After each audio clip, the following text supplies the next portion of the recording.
So before I start, I know there are going to be a lot of people who just simply read the headline. They're going to automatically hit the dislike button, start typing away on paragraphs about how stupid I am, how I don't know anything about economics, that they love paying for consoles online, and start naming off all the features that they get, like free games, secure network, it's so cheap, Dragon, why are you complaining about paying for online, etc.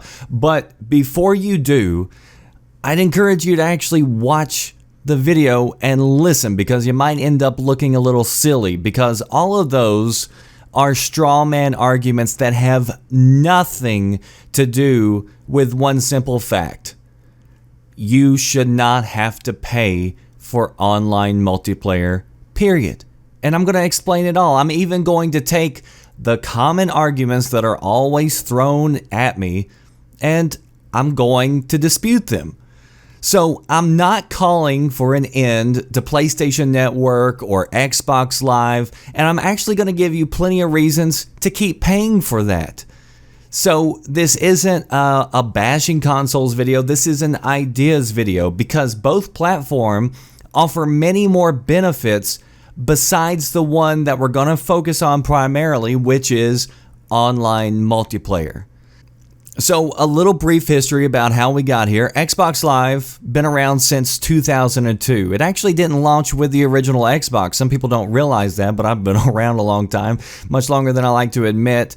And you can claim that Sega started it with the Dreamcast, but Sega really offered nothing close to what Microsoft did. And so Xbox, as far as I'm concerned, was the first major online platform.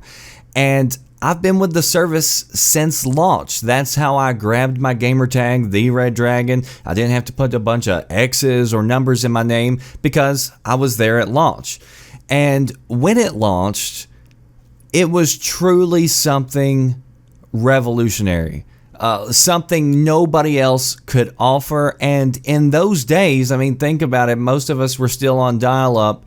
It was magical to play on.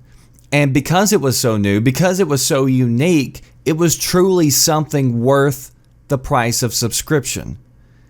And over the years, it's continued to get even better. They started adding free games, they brought in cloud saves, party system, discounts, etc. You name it, Xbox Live has been a good service. And it was so successful that they set the model that a lot of other companies followed, including Sony. Sony ended up copying a lot of those same traits. Fast forward to the current year, and let's jump over to what happens when you buy a game. And let's take on one of the biggest arguments that I see for wanting to pay for online, and that is, I pay for good servers. That's why I pay for online. I want to get these good servers so I can play these games with no lag and everything else. So when you buy a game, let's just say, for example, you buy EA's Battlefield. If you buy Battlefield, you buy that entire game. The devs say, okay, for $60, that will cover the cost of the development of the game, the marketing of the game, and the multiplayer servers. So when you buy that game, you get access to the campaign and the multiplayer. It doesn't cost me any extra for multiplayer. Again, the price of the servers is built into that $60. Now, whether I play Battlefield on PC or PlayStation or Xbox, I'm going to be playing Battlefield on EA's servers. Not Xbox servers, not PlayStation servers. I'm playing on EA servers. And again, if I'm playing Call of Duty, I'm playing on Activision servers. So just like how Steam acts as a middleman to connect you to these other parties' servers, same thing goes for Xbox and PlayStation. Ultimately, if Call of Duty goes offline, it's not because Xbox took it offline. It's because the Activision servers went down, for instance. So there are very few games that are actually running on those servers unless they're first party.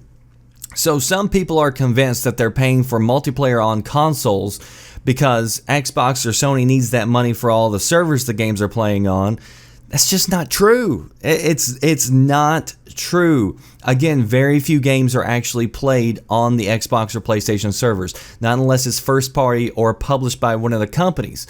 And then you look at a game that was just published, State of Decay 2, published by Microsoft. Not even that game is running on Microsoft servers. In a post from Windows Central, they called out Microsoft saying, you brag about all your dedicated servers, and then it ends up being a peer-to-peer hosted game, which is actually causing a lot of issues that people have talked about in reviews, causing a lot of lag, a lot of capabilities have been downgraded because they went that route and didn't use their servers.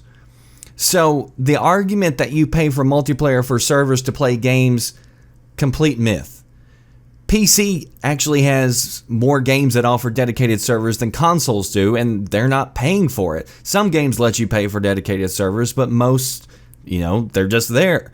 One recent example was Friday the 13th. The game, whenever it launched on PC, it used dedicated servers. When it launched on consoles, it was peer hosted. And then that actually caused a lot of problems because there was a big uproar because whenever the host died, they would leave the game and then you'd have to wait on host migration.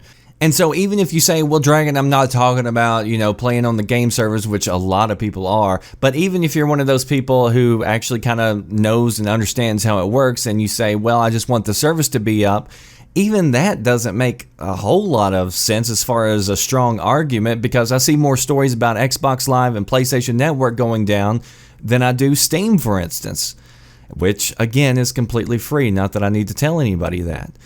Argument number 2 that I see: I pay for multiplayer because of the security, so I don't have to deal with all those cheaters and hackers. So the reason you see fewer hackers and cheaters on console is because it's a closed platform, meaning the hardware, the console itself. You can't run third-party programs in the background. You can't open up the file system and modify the files. It's not Xbox Live protecting you. It's the closed system that is protecting you. If Xbox Live actually protected you from cheaters, then explain to me why you saw articles and people complaining that people on Sea of Thieves, for instance, were using aimbots and cheats to see where the treasure was whenever the game launched, and those people were playing on PC. Newsflash, they're still on Xbox Live. They're still using the same online system that the consoles are. So that argument, again, does not hold up. Good devs are going to have good security measures in place, and they're getting a lot better even on the PC. I play a ton of PC. I rarely ever run into somebody who I'm convinced is cheating. Does it happen? Yeah. Does it happen as much as people who don't play on PC want to believe it happens? Most likely no. But the fact is, you're protected because it's a closed system. So why should you not have to play for multiplayer? Well, I think that goes back to the original point that they aren't really doing anything special for multiplayer that doesn't get done on PC for free. You look at party chat, cloud saves, online multiplayer, achievements, etc., even free games. Yeah, PC gets that too. And it's all free. And I guarantee you Steam is making plenty of money. They're not running their operation at a loss. And then the rest of the arguments that I mainly hear, that a lot of them I pointed out in the intro. Well, Dragon, I get a great value because of all these free games. Or Microsoft subsidizes their console because of Xbox subscriptions, and so that's why the console is cheaper than going out and buying a PC. Okay. Well, I mean, according to Microsoft, they were making money, for example, on every Xbox One X that sold. And the Xbox One teardown, by analysts who do that for a living, their estimates weren't far off from the price of the Xbox One. But let's just say, for instance, that's true. Again, still not answering why people should have to pay for online multiplayer. It's a straw man argument because nobody's saying get rid of Xbox Live Gold or PlayStation Plus. I'm not saying it. I've never said it. There's plenty of things that can be done to even beef up those services where people would still want to pay for them. For example, digital discounts on new games. I mean, look at the recent news that Best Buy had just the other day where they said that they were closing down the Best Buy's Gamers Club. A lot of people were upset about that because they get good discounts on new games. So Xbox, for example, already offers discounts on some games, but not new ones with gold. And let's be real, digital games should be cheaper anyway, considering there's no manufacturing cost, there's no shipping cost, there's no materials cost. So you could do something like matching Amazon's price, for instance, on new games for $47 or something if you buy digital, which Amazon only does that for physical goods. So you could even one-up them and say, hey, you subscribe to Xbox Live Gold, we're going to give you a discount on digital games, which they want people to go digital anyway because that kind of locks them in. They can't go anywhere else. You could also roll Games Pass in with Games with Gold because, I mean, really, they're the exact same thing, just on a much bigger scale. Games with Gold, they say that they're free games, but really, you're renting them because if you stop paying the subscription, guess what? You can't play the games. So you're renting those games. And so Games with Gold is just that same process. They rotate in and out games every month, just on a much, much larger scale. And I actually posted this as a question on Twitter the other day as a poll, had nearly 800 votes, and 80% of the people thought it was a good idea to roll Games with Gold into Games Pass. And even if you had to make the price a little bit higher, and honestly, I think it even could go higher and it would still keep its value based on what all you're getting, people would still pay for that. Another thing that they could do, currently you're limited on storing video clips in the cloud. Microsoft gives PC users 5 gigabytes of free storage. They're not limited by the videos that they have other than the space of that video. So as long as it fits within 5 gigabytes, which is a lot of space, then they can upload it. So you could offer the same thing to Gold members with more free storage so you can upload clips because currently, from what I understand, you're only limited to 5-minute clips to be able to upload to the cloud, and that's only if you're recording in 720p. So if you're recording in 4K, then you're limited to 30-second clips. So why not do away with that? With Gold members, they would be able to upload much longer clips to the cloud. Microsoft has its own entire store at its disposal. I bet, a terrible one, but they have other products that they could also give discounts on, whether it be movies or Office, just like how I pay $10 a month for OneDrive for iCloud storage for my family. But as a benefit, I don't even ask this, I don't even really use it to be honest, but a lot of people do. They also give me Office with it. And so I get the whole suite of programs. It's like PowerPoint and Word and a bunch of other stuff that I don't use, but actually somebody in my family does use all those tools and they have access to that as well.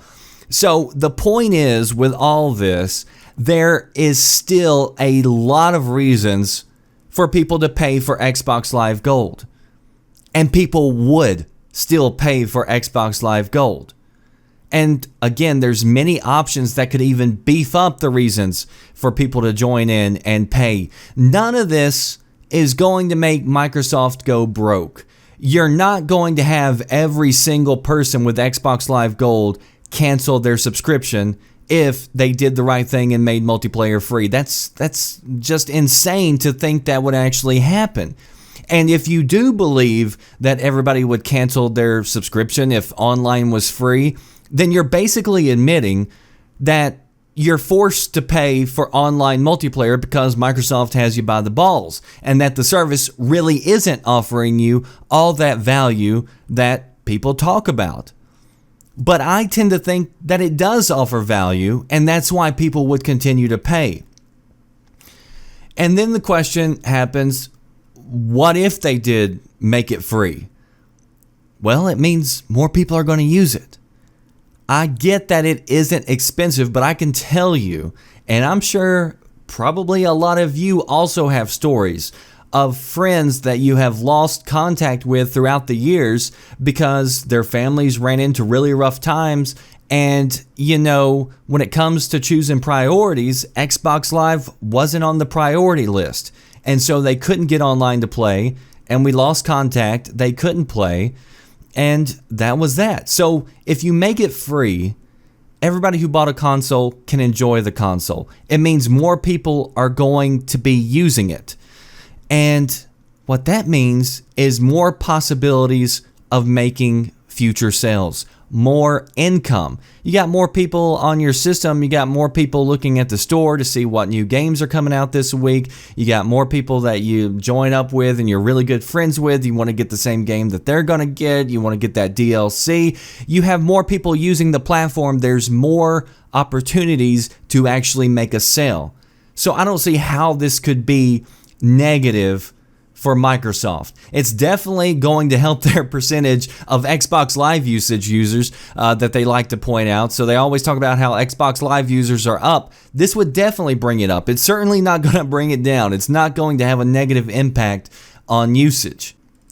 And then a lot of people ask me, Dragon, why have you been talking more to Xbox when it comes to this topic and not mentioning, Nintendo and Sony as much, even though they're all as guilty? And the reason for that is, one, I think Microsoft is actually in the better position to actually do the right thing and to make this happen.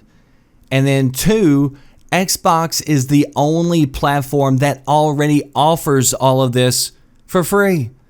They already do it. Only if, you didn't buy their dedicated gaming console. So if you're playing on PC, you already get all these features for free. PC users get Xbox Live, friends list, looking for groups, achievements, cloud saves, party chat, online multiplayer, all for free. And the reason it's free is because Microsoft knows there's nothing worth charging for that PC players would actually pay. All those features are on every platform already, whether it be Steam, Origin, Uplay, mobile. The only ones that put an extra tax on top of buying the game just to access the online portion is consoles. And if you want to say, for instance, well, they got to charge for party chat at least, again, doesn't make much sense when you consider they said chat was running a form of Skype, and guess what? Skype's free. Ladies and gentlemen, there is nothing special about multiplayer on Xbox versus PC. I mean, all before the Xbox and PS4 launched, all we heard about was how easy this was going to be for devs since the systems are so close to PC now. And they are. They're basically a closed PC. They have the same components inside, the same setup as far as operating systems, etc. The difference is, and I don't mean to come across as snobbish, I just don't know how else to say it. The main difference is people are uninformed. They go back to those arguments that I brought up earlier that don't even make any sense when you actually look at them. They believe they're getting special treatment. And what they don't realize is that when they bought that game, they already paid for those servers. It's BS. You're paying a third party a toll to access something that you should already have access to. And what I'm saying is that there is one feature that should not be behind the toll booth. I'm not arguing that there shouldn't be a toll booth. I'm arguing that there's one feature that shouldn't be behind the toll booth or the paywall, and that is multiplayer. Period. Has nothing to do with cost, has everything to do with principle. That does it for me, The Red Dragon. I'll see you next time. Thanks for watching.